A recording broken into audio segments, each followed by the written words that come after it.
Hello guys, আমি চলে এলাম তোমাদের কাছে আজকে ছোট বাটা মাছের রেসিপি নিয়ে। তো বাটা মাছটা আমি ভালো করে ধুয়ে তারপরে ভাজা করে নিলাম। তারপরে আলু বেগুন দিয়ে রান্না করব। জিরা ফোড়ন দিয়ে দিলাম, তারপরে পেঁয়াজ লঙ্কাটা একটু ভাজা ভাজা করে নিব, তারপরে আলুটা ভাজা ভাজা করে নিলাম, তারপরে বেগুনটা ছেড়ে দিলাম, তারপরে নুন হলুদ দিয়ে দিলাম, ভালো করে কষিয়ে নিয়ে তারপরে একটু জিরা বাটা দিয়ে দেবো।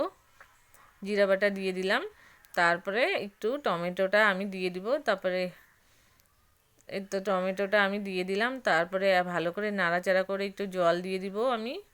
তো জল দিয়ে ফুটিয়ে নিয়ে তারপরে আমি মাছটা ছেড়ে দিলাম। তো রান্নাটা কেমন হয়েছে একটু কমেন্ট করে জানাবে। আর লাস্টে আমি একটু ধনেপাতা দিয়ে দিলাম। তো এখন তো শীতের দিন, ধনেপাতা দিলে খুবই ভালো লাগে। তো রান্নাটা কেমন হয়েছে অবশ্যই জানাবে কমেন্ট করে। তো বাই বাই, সবাই ভালো থেকো, সুস্থ থেকো। আবার নতুন একটি ভিডিও নিয়ে তোমাদের পাশে চলে আসবো আমি। Bye bye.